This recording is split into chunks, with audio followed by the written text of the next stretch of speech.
Today I'm going to make a carnivore chili. No beans, lots of meat in it. It's going to be great. Let's dive into this.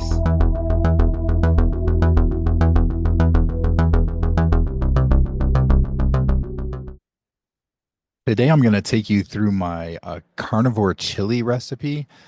This is something that I've been making for a while and I've tweaked it here and there over the last, I don't know, year or two.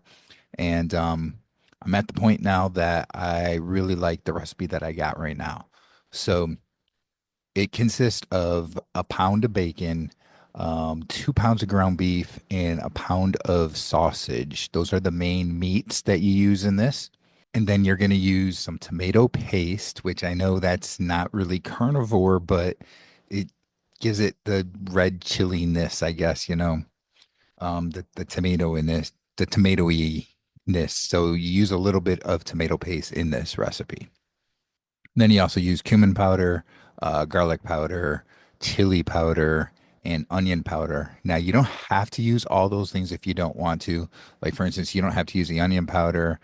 You probably don't have to use the garlic, but I like to have a little bit of a garlic taste to it.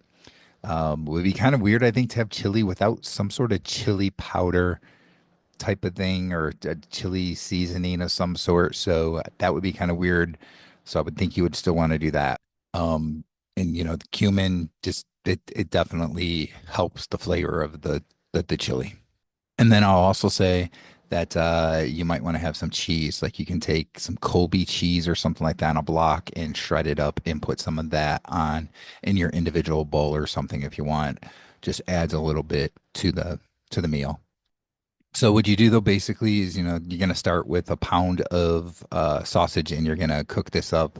At the same time, I'm going to put a pound of bacon in the air fryer and let that cook up. And then I'll add ground beef. So I'm using 2 pounds of ground beef in this recipe. So I'll add that in there with the sausage. And the same time here, my bacon is done, and I'm gonna set that off to the side. All right, so then now I have the ground beef, I have the sausage and the bacon all mixed together. Now we're going to use about 2 to 3 cups of beef broth. You can use bone beef broth, make your own broth, whatever. But about 2 to 3 cups, depending on how liquidy you want it. If you want it more thicker, then just go with the 2 cups. If you want a little more liquidy, then you go with the 3 cups. And then I'm going to put in the tomato paste.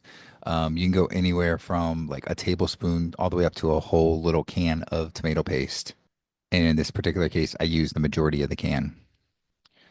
And then from there, I'm going to put in the seasoning. So I'm going to use the chili powder. Then this is about a tablespoon to 2 tablespoons, probably closer to two of chili powder.